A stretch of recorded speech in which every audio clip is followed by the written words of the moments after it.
Kenai Fjords National Park is located in the south of Alaska. It is categorized by the IUCN as a Category 2, a national park. The area was originally occupied by the Sugpiaq people. Russian fur trappers were the first Europeans to arrive in the area. The settlers likely enslaved and exploited the Sugpiaq people and surrounding tribes, forcing them to hunt seal for the purpose of European industries. Eventually, many of the Sugpiaq left the Kenai coast when Russian Orthodox missions arrived in 1844. Alaska was purchased from the Russians by the United States in 1867. 92 years later, in 1959, Alaska gained statehood.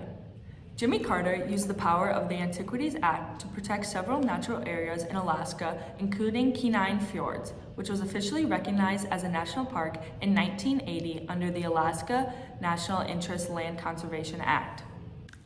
While the process of establishing the park was not disputed per se, the Port Graham Corporation maintained over 44,000 acres of private land within the park.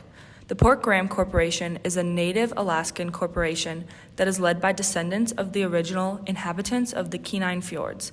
The PGC and the NPS work together closely to prioritize conservation goals within the park and on the PGC lands.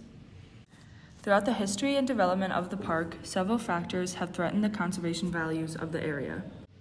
Historic mining operations within Kenai have left hazardous extraction sites.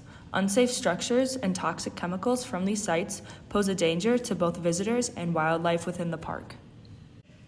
Abandoned mines are not the only threat Kenai has faced. On March 24, 1989, an oil tanker ran aground in Prince William Sound, resulting in 257,000 barrels of oil being dumped into the ocean. At Kenai, thousands of animals were killed and the coastal environment was devastated. Additionally, reduced tourism to the area following the oil spill resulted in a loss of revenue for the park. Finally, Kenai's most pressing threat today is the melting ice within the park. As a direct result of human-caused climate change, the glaciers within the park have begun to rapidly disappear. This, combined with rising sea levels, has increased flooding within the park. Flooding has caused damage to roadways and other infrastructure in the area. Glacier recession is also contributing to habitat loss and population decline for harbor seals and other animals within the park. So what is contributing to this dramatic change in the ecosystem? Human-caused climate change is the indirect threat driving this rapid ice recession. Since the Industrial Revolution, burning of fossil fuels and the associated release of greenhouse gases into the atmosphere has created a steady rise in temperatures around the globe. Land degradation by colonizers has reduced the amount of biologically productive land available as carbon sinks. Additionally, the historical and current reliance on oil as a main industry in Alaska further drives climate change just outside the park's boundaries. Underlying causes, particularly knowledge deficiencies and ineffective government legislation and action, drive the climate crisis today.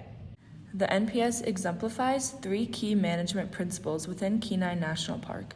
The first is the use of effective community education.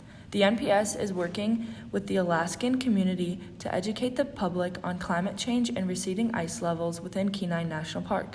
While education is not a guarantee of behavioral change, it is possible that dissemination of knowledge can help community involvement on the issue.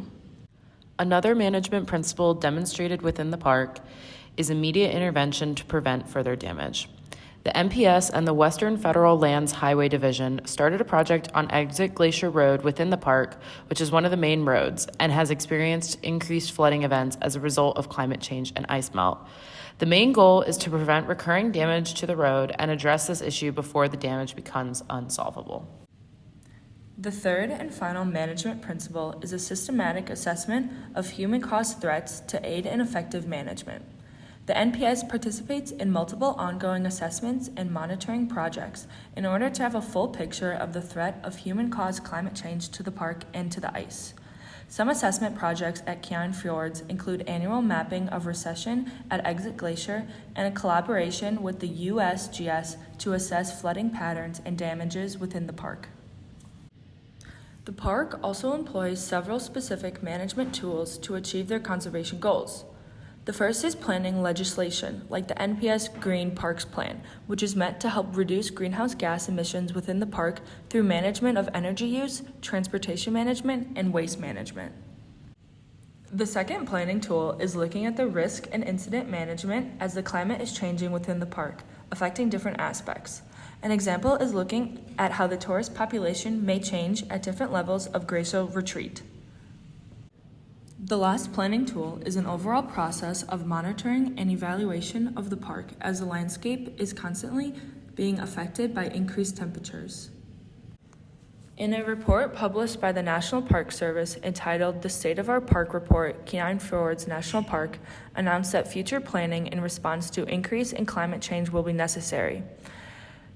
Facility placement, trail maintenance, or even alternative trail experiences are all elements of this plan.